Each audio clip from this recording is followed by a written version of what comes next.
So you'll know by now that innovation is one of the core values here at MultiTracks.com. Every day, our team focus around the idea of making our products and services better and easier to use for you, the musician and the worship leader. But we never want to assume that we know the next best thing that you guys need. So it's your feedback that really shapes the future of our products. The messages that you post on our social media channels, that you write into support, the features that you wish for really do shape our roadmap. Today I'm going to unveil 5 new features inside of Playback that you have asked for, and I'm really excited to show you what they are and how they work. So the 5 things I'm going to show you today is the ability to trim sections inside of Playback. Take a beat, a bar or more off of a song so you can customize that arrangement to be exactly what you want it to be. The second feature is the ability to rename a song section. Maybe we call it an interlude, you want to call it an intro. Maybe we call it a bridge, you want to call it breakdown. I'm going to show you how you can change that today and how the guide cue is going to change according to how you relabel it. I'm going to show you some other guide cue changes for the way that you can change the behavior of the guide cue. I'm going to show you a brand new way to mix using a new buses feature inside of Playback as well. And finally, the feature that I am really excited about is rentals transfer. How you can set up a set list on one device and then transfer that set list, including the rentals, to a completely different device without having to burn another rentals credit or rent that song again. All 5 of these features, really powerful, really incredible work from our team, but requested by you, our users. So thank you so much for your feedback. Let's dive in and let's have a look at these features together. So probably the most anticipated and requested feature that we're going to talk about today is the ability to trim a song section. So I'm going to show you how that works. So we're going to tap the edit menu, and you'll notice now that inside the setlist and song map, the colored icons here for intro, chorus are now filled in and are tappable. So I'm working with this song called Goodbye Yesterday by Elevation Rhythm, and I'm going to work on this intro. I'm going to tap the I of intro and we get a new menu that pops up at this section. But I'm going to tap on trim section. Now we're going to focus just on that intro, and I've got a slider that allows me to trim at a beat or even at a bar. So I could grab the start of this bar at this section and drag it down to wherever I want it to be, and you'll notice that it's clicking per beat or per bar. And I just really want to focus on the back half of this section. When I let go, it's going to give me the option to trim or to cancel. I'm going to press trim, and it's going to grey out the section that's not going to be played by Playback. Now when I press done, you'll notice that that intro section cuts down in half. When I go back to edit, you can see the area that I've taken out, and when I press done, it removes it from the timeline. So now when I press play, we're still going to get the count in to the intro, 4. But now we're in the second half of the intro, not the first half, and we move much quicker into the chorus. And we can put as many trims as we like all over the song. So maybe this interlude here in the middle, I want to cut that interlude down as well. So I'm going to press edit, tap on the interlude, press trim, and this time I'm going to slide from the back half of the song forward down to about there, and I'm going to press trim, press done, and now I've taken out a section of the interlude as well. So this is going to be really useful when you want to shorten a section. Maybe you want to take out just a beat, maybe you want to take out half a measure or a full measure. You can come in and make as many trims as you need to, and you can save that at a set list level or even at an arrangement level to recall anytime that you need to. Any MIDI cues or unique information, vocal cues or SMPTE cues that are stored inside of that section will simply be ignored, so it will pass by. And if you undo or recall that section, all the information there will be recalled as well. So that's trim. Really powerful new feature. Really excited for you to check it out. When we engineer a song here at MultiTracks.com, we get the original artist stems, we line them all up in the grid, and we put all of the markers in that make sense for you to then lead worship with that track live. But sometimes what we call an interlude, you might want to call a breakdown, or what we call a bridge, you might want to call a chorus, or whatever it might be. Up until now, you've not had that ability to change those song sections inside of Playback, but that's the second exciting feature that I want to show you today. So we're going to get to that in the same place we did as trim. We're going to tap edit, make sure we're in the setlist song map view, and then you'll notice that if we go and work on praise, each one of these sections is filled in again. So I'm going to tap on this refrain, which is the second section, and I'm going to get this menu that pops out. Now, the very first menu option here is song section refrain, and I can press on that one and call it anything else that we have the cue set up for. So actually, I'm going to just call this one breakdown because it's right there at the top, and I'm going to press update. You'll now notice that rather than saying RF for refrain, it says BD for breakdown. But not only does it change the label, it's also going to change the vocal cue that gets read in our ear as well. Let me show you that. I'm going to press done, come halfway through this intro, press play. Now at the end of intro, Beth, the vocal cue, breakdown, says breakdown, and we go into breakdown. Now I've left the one after to still be refrain just to show you the difference, but let's wait for that one. Refrain. And now we're going to refrain. So I'm going to rename refrain the second one as well. I'm going to tap edit, tap the RF, come into refrain, and also call that one breakdown. Or actually, just for fun, let's call that one a cappella. It's not strictly, but we can show you how that works. Press update, press done, and now I've got one breakdown and one a cappella. Let's just play these back to back. Breakdown. So now I'm into breakdown. We'll let the breakdown play through to the end. I'm going to turn that pad off. A cappella. And now at the end of a cappella, we're going to lead straight into verse 1. Verse 1. That's great. That works really well. That gives us the ability to rename song sections. Now the third feature is connected to this. Maybe as we get into that intro, it's not really clear where to start singing. Or maybe there's a bridge or an interlude where we just need a little bit more help from the vocal cue. Now previously, we could go to the settings menu and turn on count into every section. So it'd say verse 2, 3, 4, etc. But that was a global setting that you had to turn on or turn off. Now check this out. If I press edit and I come to this verse and I tap on the V1, now I can decide to play the section count in just for that section. So I'm going to press update, and now let's come back again. Now I'm going to get breakdown, I'm going to get a cappella. Breakdown. There's my breakdown. Into the breakdown. The next vocal cue is going to count in a cappella. A cappella. And now into the a cappella section. Now if we're in any doubt of where to come in with the vocal, we're going to get verse 2, 3, 4. Verse 2, 3, 4. And we're straight into verse 1, so we know exactly where that's going to be.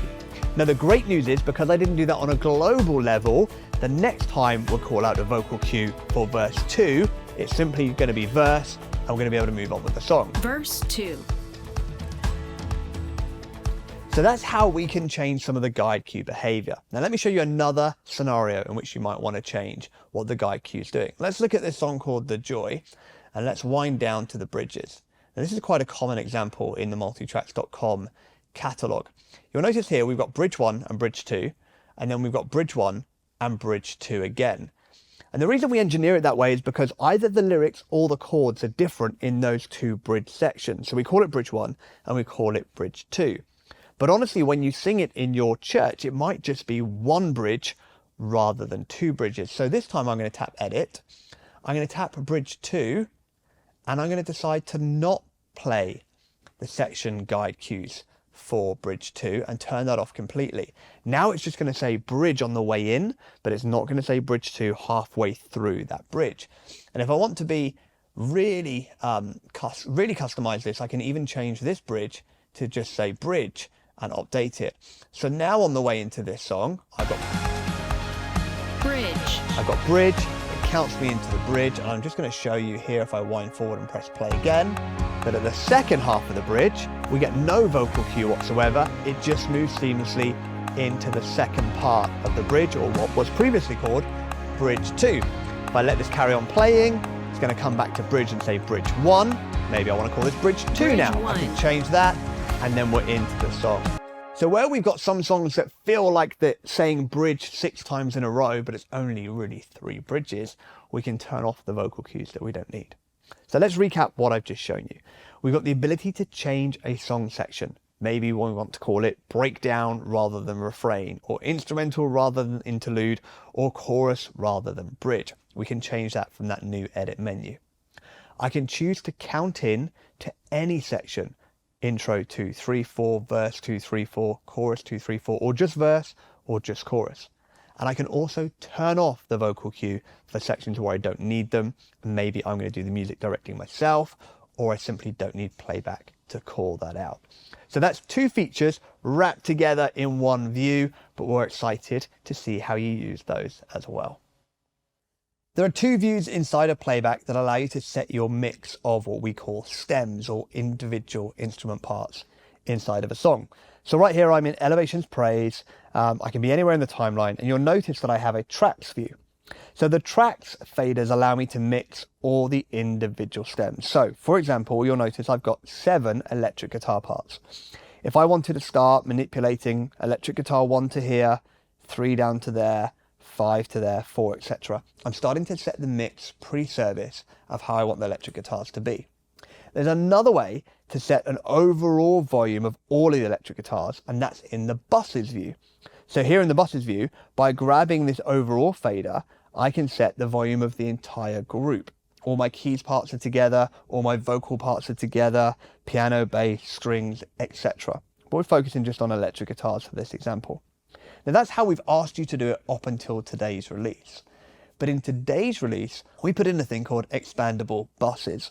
So now if I come to the bus view and I press this arrow, you'll notice that it expands and shows me all 7 electric guitar parts next to the main bus fader. So here I can play a mix on the overall group, or I can start coming in and mixing the individual stems that make up all of those 7 electric guitar parts. If that's all that it did, it would be super powerful and really useful for you to be able to use in your church environments. But when we layer this in with the automations feature, it becomes even more powerful and even more of a unique view. To show you how that works, let's tap Edit, tap Automation, and I'm going to create an automation point at the start of this verse. So I'm going to press the arrow and choose for that automation point to take place over, let's say, 5 beats, and press Add. Now everything that goes green, I can dial in a value to, including the new Expandable buses view. So right here inside of Expandable buses, I'm going to make a change to the overall volume of the group. I'm going to push electric guitar 1 up, pull 2 down, push 3, 4, mute 6, turn on 7, and I'm going to press Done. And you'll notice that they've gone green because they all have a value attached to them now. If I wind the playhead before this green dot on the timeline, this is the value that the song will play at until that point. After the green dot, it's going to transition to these values. Playback's going to look at the before and the after and the length of the transition and automatically apply that slew rate that's needed. Let me press play just so you can see that in action. Now as we hit this dot, you'll notice that all the faders move in the direction that they need to be. But I've been able to do that from one single view inside of buses. I could then zip that one up, open up acoustic guitar, open up strings, and apply automations in there. If I go back to the tracks view, you'll notice that all of those green automation points are reflected both in the tracks view and in the buses. So we now have expandable buses inside of Playback. We can go to the bus view, we can open those up, we can look at the values for each fader, set them as a premix, or apply automations. Buses will still be able to be on a song basis or on a global level, and you'll be able to open up and see all of those faders inside of there. This is probably now my favorite view for mixing tracks inside of Playback. Rentals is the most cost-effective way to get songs inside of Playback. It's the way that most of our customers choose to do so. The way rentals work is you choose the number of songs that you sing every Sunday or the size of the pot of rentals that you need. And when you rent a song, that song comes down onto your device. It lives there for 7 days and then it disappears. And that's classed as one rental. Now this has been really useful and, like I said, a really cost-effective way of being able to use a rental. And what we allowed you to do prior to today's release is, if you had rentals, you could download the click and guide ahead of time. So you could listen to the click, you'd have the guide, you could format any of your arrangement changes or your transitions, and then inside the week of the service, you could actually rent the song. But we got feedback from some customers that said they like to build their set list outside of their church environments, maybe on a different device. They wanted to go in here and set their mixes, their automations, the transitions, and all the other things that required them to hear the audio.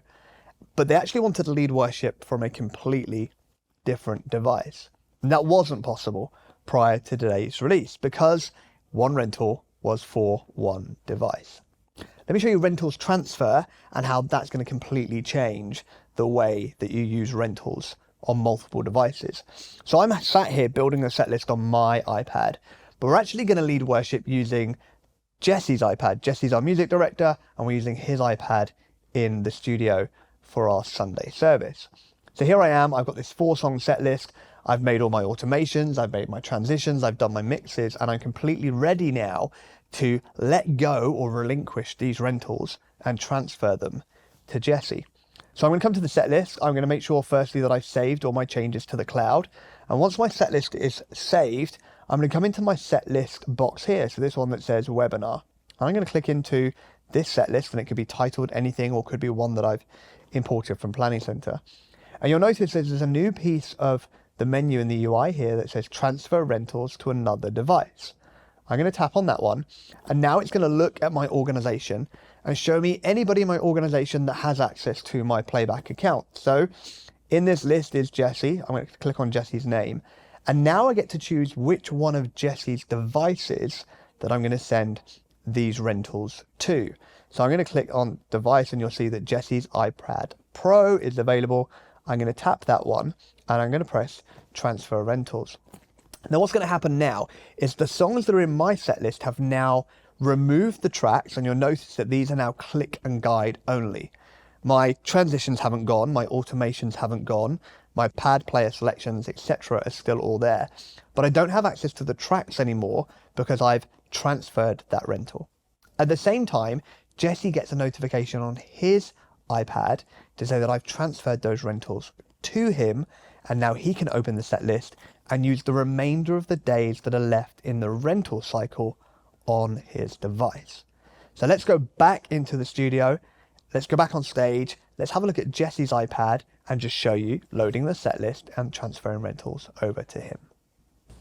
So back in the studio on our stage, we're at Jesse's music director station. This is his iPad, not the one that I transferred the rentals from. And I can simply come in now to set list.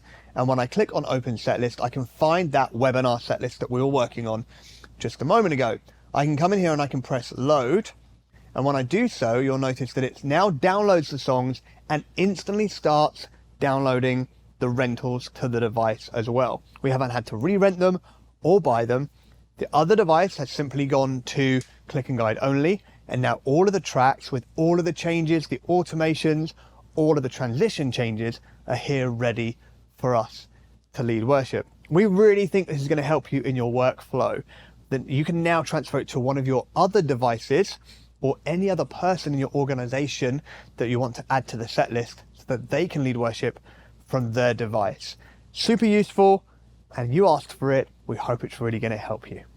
So which one of those 5 new features are you most excited to check out first? Is it the ability to trim a song section in Playback? Or rename that song section so it calls it out the way that you want it to? Maybe you're going to change the guide queue behavior for counting in different sections or ignoring sections.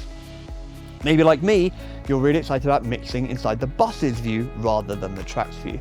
And of course, moving rentals from one device to another device is going to save all of us time and improve our workflow. All 5 features are now available inside of Playback Premium. So head to the App Store, download Playback and sign in with your MultiTracks.com account, and those 5 features will be waiting for you inside of Playback. Maybe you're an intro user and you haven't yet upgraded to Playback Premium. I really want to encourage you to check out the Live bundle or the MultiTracks 1 bundle on our website so you can get the best value for Playback and get all of these features for you. Thanks for joining me for this webinar. I hope these features excite you, bless you in your worship leading, and until next time, take care and God bless.